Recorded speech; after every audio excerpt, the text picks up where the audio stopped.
Помогите, люди, помогите. Я не слышу, только по губам. Вы записку просто напишите, сообщите то, что нужно вам.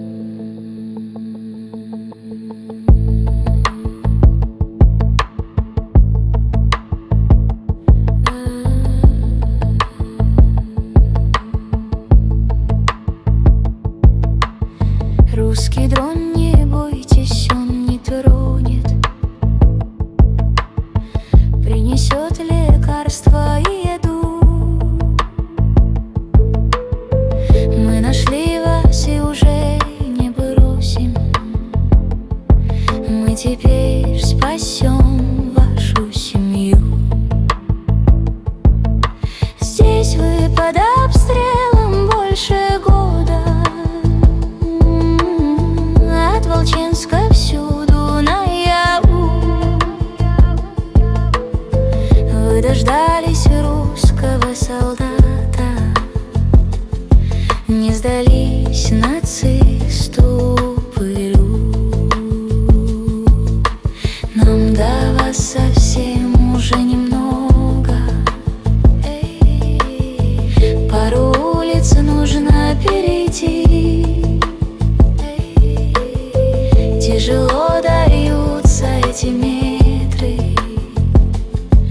Потеряли много на пути. За свободу вашу от нацистов бьются как один, без лишних слов. Ваши братья воины России с нечистью бандеровских козлов.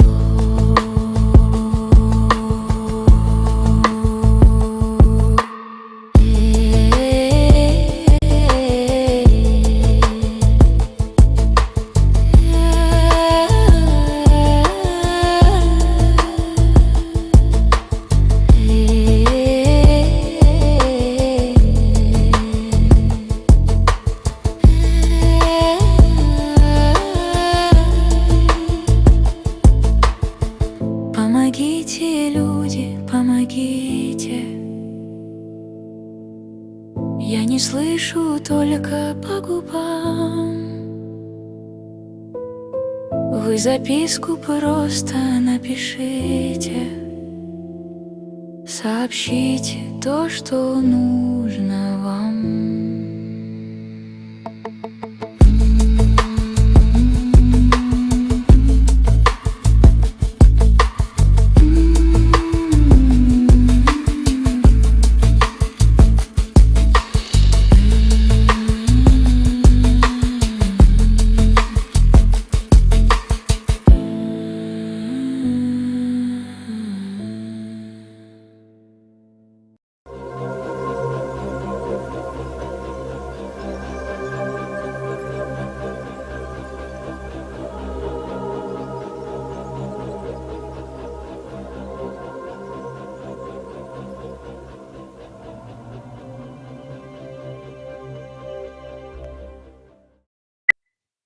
Well, hello, that's me again. Today is November 23rd, 2025. It is Sunday. It's Sunday morning here in Seattle and elsewhere, whatever it is. So, and I deliberately put this, it's profound song. I'm sure there are some, some people who from Russia or from who have a very good command of Russian language who will actually translate, not translate, I can't translate this song, but it has to be interpreted proper with this absolutely, raw poetry in it, and I hope some people will will simply do it in the comments, because I don't have obviously the poetic gift, if you wish. I cannot do this properly to convey this. I mean, absolutely raw nerve of this whole video and song, which is basically revolves around the fate of this family from Volchansk. And I want to tell you immediately, it was successfully extricated from the shelling and fire of the Ukrainian Nazis, and it was led there by Russian drone. And the song is about this family and this Russian drone. And there is a critical word, so to speak, phrase in this song, which says that. Don't worry about Russian drone. People will translate it as he's not. It's not gonna touch you. Well, in Russian, semantically, it will mean that it's not gonna hurt you. Unlike it is obviously Ukrainian drones, and you saw yourself many times. They kill civilians. Just love it. You know, this is what they train in NATO, and so this family is safe. It was brought to Russian positions, and of course, later have been whatever it happens to them, they are safe now. And this is one of the little manifestations, if you wish, of what is happening and what those Ukrainian Nazis, NATO Nazis, are doing to people. I'm not going to be obviously putting here the videos. You may find it if you want to, of what Russians do now to Nazis, real Nazis from Azov battalion, people who venerate Hitler, who venerate all those SS divisions. But what I want to say, this is what NATO wanted, and they got it. And so after what we actually saw in terms of what happened to this family, which is just one of many dramas and sometimes very many tragedies, sadly, I cannot convey enough the number of Russian servicemen who gave their lives defending those people, literally covering them with their bodies, not allowing their, essentially, Nazi fire. Russians don't call their, for example, now the armed forces of Ukraine anything but terrorists, which they are. They're a terrorist entity, and they are war criminals. And so that's the situation with this. Now we're gonna go to, oh good Lord, I mean, again and again and again. It is this white noise. Well, it's a really brown noise, honestly. It's garbage, okay, with rubbish which is being spun by all kinds of the media on the American and the European side as the so-called Trump's peace plan. As has been stated already, let me get first into the, for example, American media, and then we'll see where it is all going. Reality is, you have to understand, this plan is also dead on arrival. Europe is not gonna accept it, because for Europe to accept this, it's catastrophic defeat, which already happened. They just, try to postpone the inevitable, which Europe is done. It's over. And so we're gonna go first to uh, uh, Wall Street Journal. Well, Wall Street Journal. Okay, yeah, sure. Suddenly they're kind of, pretty, how to say it, I mean, detached article that Russia stuck to its demands on Ukraine. Many are now in Trump's peace plan. Many, but not all. And here there are some, so to speak, details of which I spoke about in the last video, which deal with, for example, the size of the Ukrainian army. First, Mr. Trump needs to understand when he talks about the 600,000 cap, Ukraine, as it exists today, won't be able to actually support and sustain any serious military force of 60,000. But that's another thing. You have to have serious military education, and you have to have a really good insight into what it takes to sustain the army. But for the past 4 years, Russia has stuck by a single set of demands for ending its war in Ukraine. Its war? No, it's not Russia's war. It's NATO war. But now Moscow is sitting back and reaping the fruits of its strategy. strategy. Uh, Obviously, people from Washington D.C. and Wall Street, well, Wall Street Journal, I believe, what New York probably. So doesn't matter. I mean, they have no idea what strategy is, as don't most of the American military, let alone politicians. But for some reason, they call it strategy. It's not strategy; it's demands. Strategy is the way to, basically achieve those demands. But again, can you imagine teaching some moron from the Ivy League what strategy is, especially from their strategy departments? They have no clue. But so it is, yeah, Russia is sitting back and reaping the fruits of its strategy. As President Trump presses a peace deal, oh yeah, peace deal, good lord, it sounds not very good in Russian, that broadly conforms to its demand with its demands. Yeah, and it's still not fully.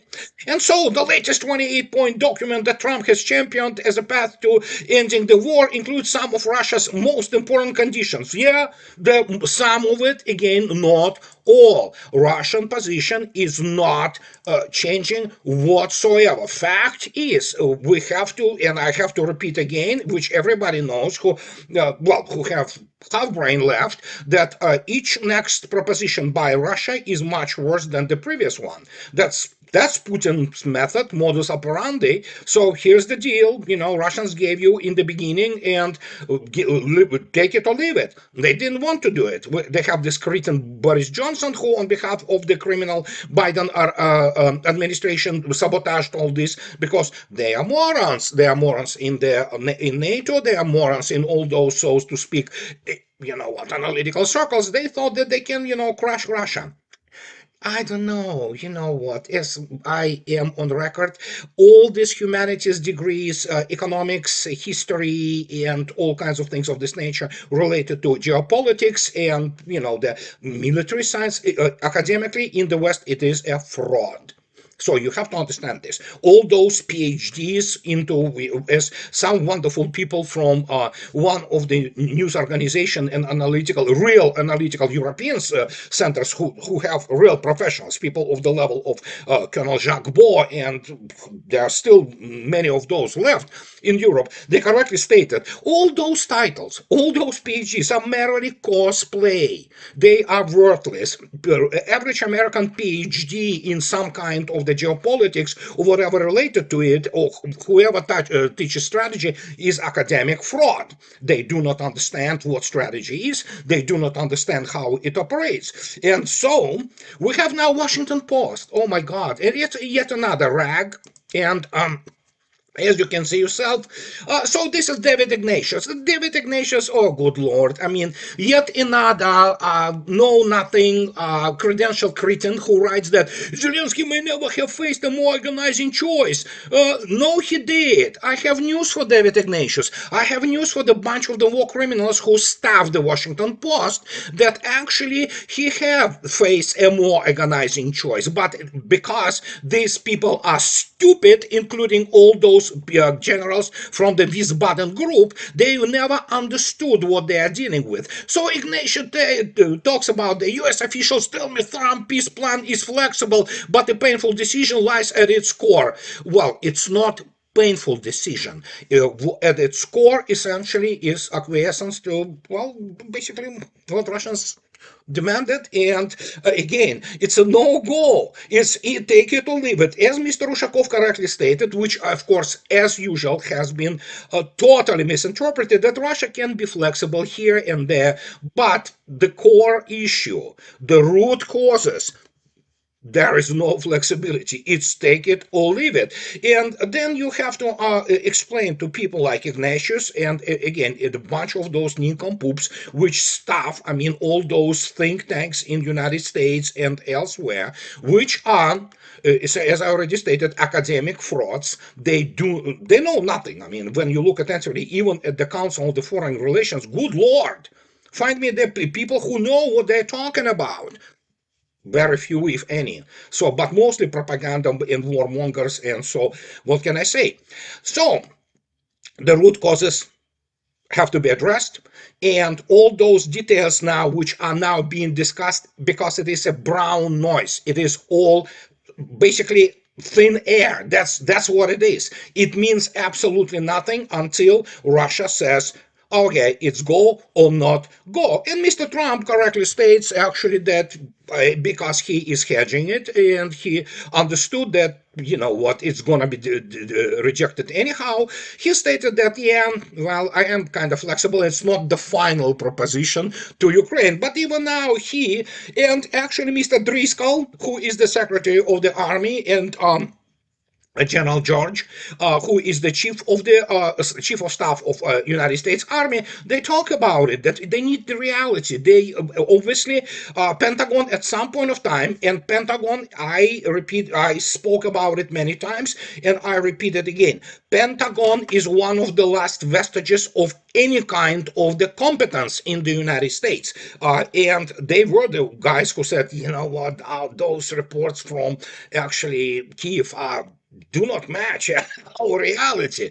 But so we'll see if Mr. Driscoll and Mr. George will make it to Moscow and talk to, I assume they will be talking to Mr. Gerasimov and Mr. Rudskoy, who is the chief of the main operational directorate, and they will actually kind of, compare the records, if you wish, and because the records needs to be compared. And what is happening now, you have to understand, apart from this abscess being coming to a head, if you wish, or being open now with corruption and all those European Union and many in Washington D.C. being involved in the direct money laundering and warmongering, we have to understand that we are facing with us, well, not facing, it already happened, it's fait accompli, and that's what, going back to Mr. Ignatius in Washington Post, the organizing choice for Zelensky and for this Wiesbaden group, or for Washington D.C., or for Brussels, was in September 2023, when actually Russians killed 200,000 of the Ukrainian and NATO troops, which have been operationally controlled by the US Army and this Wiesbaden group, and much of those nincompoops with the 2, 3, 4 stars, and all those, Donahues, all those Agutas, all those what have you. And that was it. Many people still didn't get the message because obviously many people, well, I speak about this non-stop. Please don't take it, personally. But again, for the hoi polloi, for example, I am hoi polloi too. But for the most people to understand modern war of the 21st century, it's very tall. Order. It's a very difficult task. So what can I say?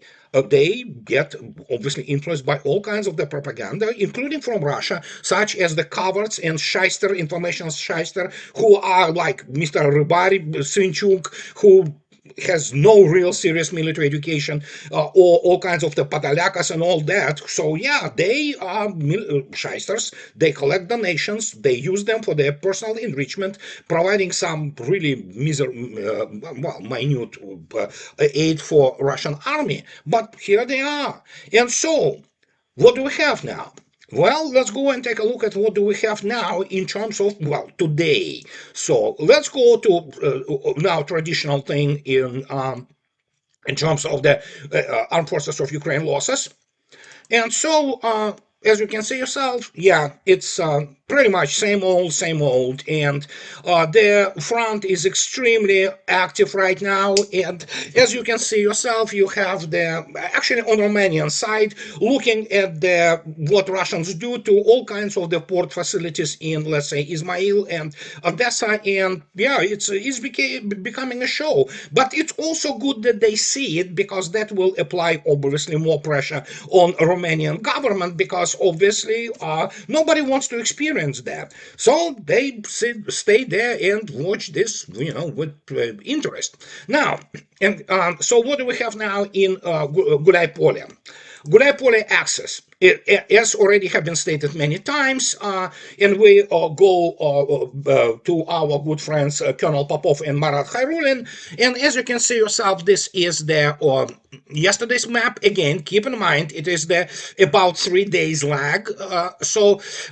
Yeah, Gulai Pole is essentially getting ready to be in operational cauldron, and then yeah, that's the Zaporozhye operational access, and it has to be understood, as was stated many times by none other, let's say, my good friend Colonel Vladimir Trukhan, who confirmed it many times that Russians are ready to go immediately with the offensive operations on six different operational axes. That's how much force Russians have, but they move deliberately and they move slowly. There is no need to actually sustain unnecessary losses just for the sake of, some moron from Pentagon saying that, oh yeah, they're moving slowly. Well, what can I say? I mean, the main task, obviously, of any military operation is to kill your enemy. And as Mr. Svechin stated, and again, this is strategic and operational tourism.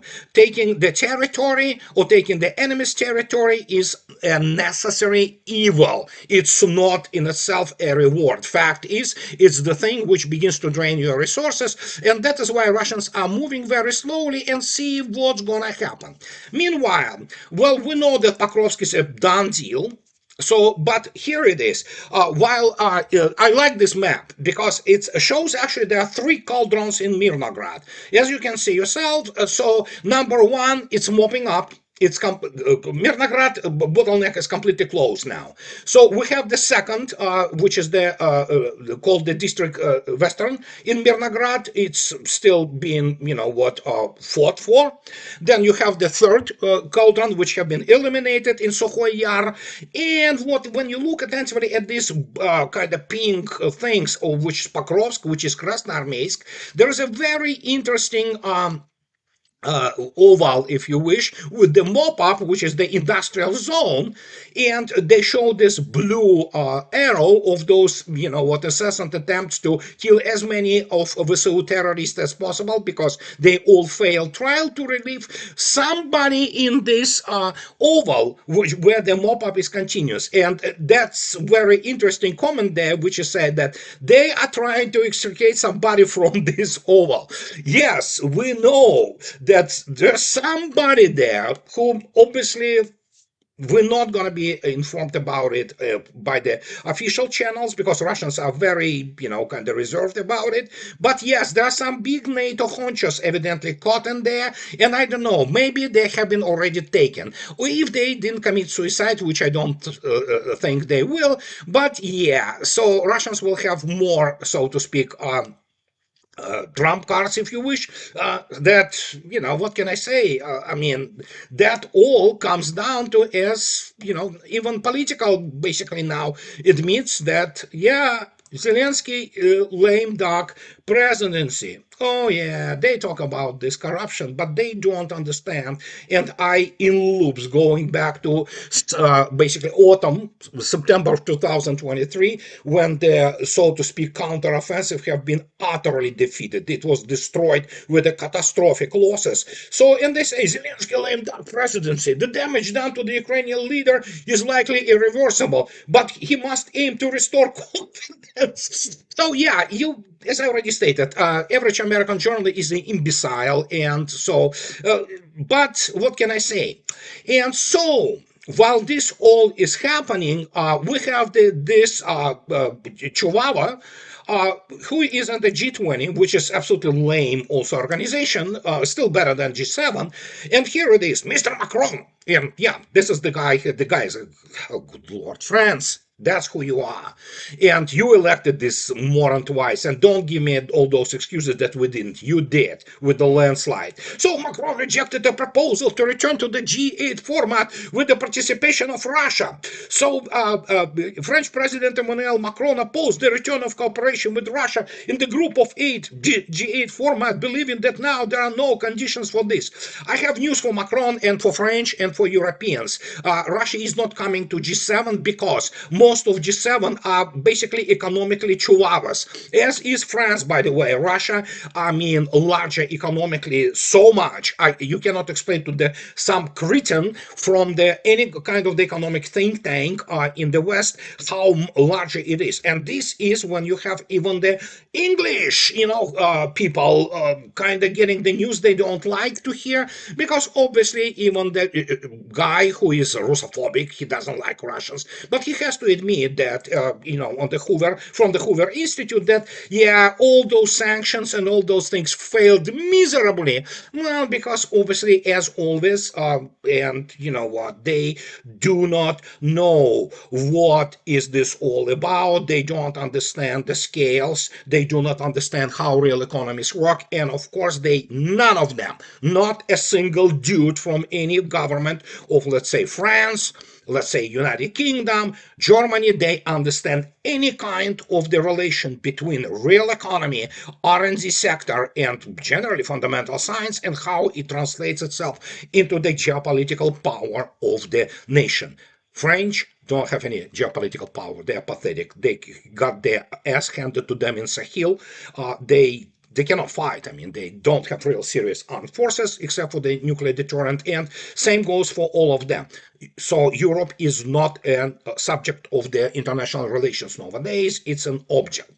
And here brings us that, oh, good Lord, I've been through this before. Let's go a little bit down the memory lane. And when I told you that I dropped any pretense of the corporate solidarity with Western militaries, just kind of some decorum, affording some kind of the professional respect. I am ready to say, I will repeat it again. I stated before, I will state it further. There are the abyss between, for example, Russian officer corps and Russian NCO corps, and what you have now in NATO, including the United States, is so colossal. It cannot be breached, and that is why many people like Kellogg and people of like Kino, what have you, they don't understand. They're parading themselves as nincompoops and amateurs, apart from the fact that, of course, they are corrupt. For example, like Kellogg, doing his, cottage industry, a little bit, Kellogg's family cottage industry on, what basically, well, what can I say, making additional profit on people's deaths by transferring whatever the hell they have the share of the American deliveries of the weapons and other material to the Nazi regime in Kiev. Well, good Lord. However, suddenly yesterday, people sent me this, and it's like, good Lord, what stone have you been living under for the last 39 months? Here's this guy, History Legends. I don't know who he is, but people sent me in my blog and like, oh yeah, Ukrainian soldiers say NATO training useless and outdated. And so, and they present one of the evidence, so to speak, from the Czech army. Medics are unnecessary. Czech instructors ask Ukrainians not to use drones due to excessive realism. Okay, so, but the problem is, let's go down the memory lane, okay? And here's the memory lane. Oh, good Lord.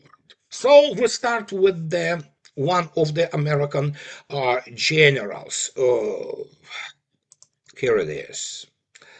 This is Business Insider. As you can see yourself, this is September 24, 2022. An ex-army general who witnessed Russia's basic training of recruits says it was awful and the newbies being drafted face disaster on the front line. Yeah, so what can I say? Most ex-US Army generals, they are not even in the same league, especially in developing of the combat training manuals. And of course, pretty much everything they know about the war is about zero. They cannot fight the modern war. They can take all those field manuals, especially field manuals 3-0, and throw it away into the garbage, into the dumpster, because these are written for beating the crap out of the, armies armed with the, bows and arrows. So, but yeah, they are, and again, mind you, this is 2022, right? So let's go further, and then suddenly we are, here's this U.S. general, or who talks about the 2022 mobilization. And a former U.S. Army general said that Russia announced mobilization of, again, mind you, this is 2022, 300,000 reservists was a jaw-dropping sign of weakness. Well, again, as I already stated, I don't know what they teach those generals. Well, I guess once they get into the general rank into the United States, they stop learning anything, and obviously considering their very weak academic base and military base, even even if they are the graduates of the academy at the West Point, because which produces officer corps which loses all of its wars. So they do not understand mobilizational practices, they do not understand strategy, and how strategy is tied to the military strategy, to the grand strategy of the state. But you cannot explain it to them. The only reason they are serving in the end and getting into those high general ranks is to make profits once they get retired and get into the boards of some of the military industrial corporation like Raytheon. So they're useless there, but still. And so he said the poor training coupled with the decision to draft in recruits with little experience is likely to spell disaster for Russia, he said.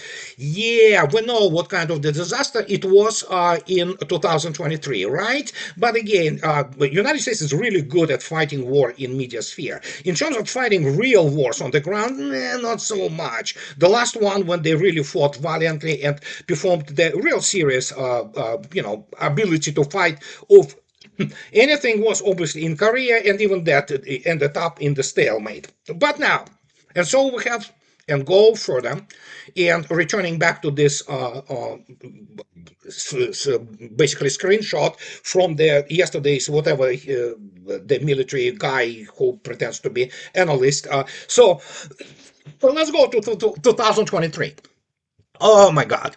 This is September 15, 2023, when it was clear that the war was lost, when Russians absolutely, annihilated their army grouping, which was conducting this counteroffensive, and didn't even reach the Russians' first line of defense. It was planned and operationally controlled by Americans and by British primarily. So that tells you everything about you need to know about American generals. But so here's Ukrainian commander, and this is Business Insider. Listen, this is not a Russian source. These are the American Western sources. So that's why I use them constantly in order for me not to be accused of being biased. I'm trying to be not biased, but sometimes I have to call facts as they are. And Ukrainian commander says he'd be dead if he fought exactly how the US and its allies taught him.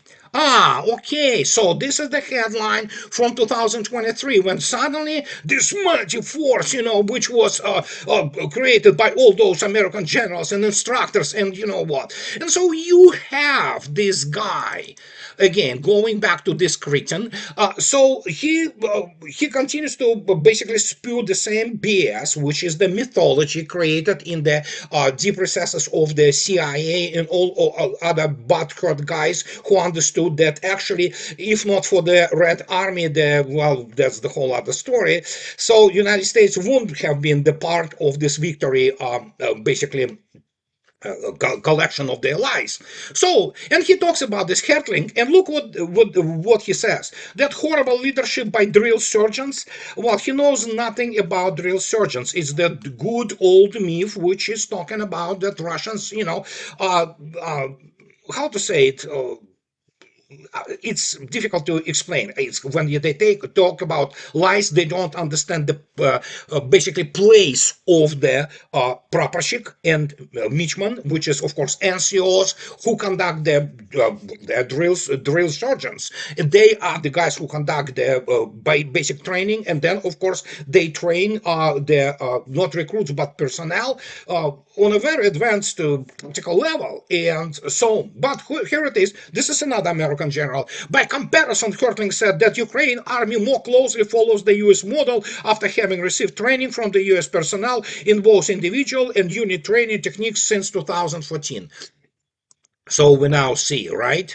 Do I have to explain to you what you see here? It is called butthurt. And these generals, they have been wrong all along. Everything they know about Russia, everything they know about warfare, everything they know about combat training, everything they understand about anything in the continental warfare is a complete garbage. It's rubbish. And they have been, that is why when people ask question why Russians are so nonchalant, because you know what, when you have the some gonads of NATO in devices and you are at the handle, you control the tightness of those wires. What can I say? So, but they will continue to, pretend that nothing happens because this is the only sphere where they're good at. And meanwhile, and I'm not talking. It's a rest in peace for this Indian pilot. In fact, this is probably wasn't even the aircraft. It was probably a mistake. I'm not professional. Make no mistake. I'm not saying that I know we need to wait until the official investigation is done. But after the Tejas catastrophe and the air show in Dubai, however, it concluded, and there is a gigantic interest to Russian equipment. Why? Well, because it was created for war. And it proved itself without any doubts. It's the best army and the best armaments in the world, from ground level anti-tank grenade launchers and systems of the guided missiles to obviously air power. What can I say? So now, in conclusion, we need to how to wrap it up. I know they will say that it's rubbing the salt. No, it's not rubbing. It's calling as it is the facts. So evidently, Mr. Merz and all those people, Pistorius, they say, "Oh yeah, we are going to be in Germany. We create 300,000 new jobs." Okay, where? Oh, in defense sector. Okay, I have news actually about that, but who knows? I'm not trained in BSing people, but build. Even build, yeah, it's tabloid, it's a bunch of cretins, so morons. But still, look at this. Even, 4 days ago, they say that the horror strike list for jobs. Here, what they say, what is happening, and this is happening across Europe, that basically the number of jobs which Germany is gonna lose soon is 147,522 jobs at 88 locations in Germany. It is across the board, and so that trend will continue. And Mr. Pistorius may actually pretend that he thinks that he can revive, the Wehrmacht's, and Third Reich industrial capacities. Granted, when you adjust them for the time, is that those people don't understand what they're dealing with. Really, it's over. And, well, we'll see. They will continue to produce all those expensive garbage, such as the Leopard and what have you, some guns. That's about it. That's the extent of the expertise of the Germany's military-industrial complex. But that tells you the trend, and it's sad, I know. People gonna be hurting economically tremendously, and that will lead to other things, such as obviously collapse of the families and things of this nature. But Europe actually worked hard for that, and they do not even accept Trump's plan, which of course Russians do not accept. So there you go. We live in this circus, and what can I say? This is the only thing I have to say to you this Sunday. And as always, those who like what I do, please subscribe to my channel, and those who can afford, please support me on Patreon or buy me a coffee and two. That will keep me in this business. So guys, have a nice rest of your weekend, and I'll talk to you later. Bye bye.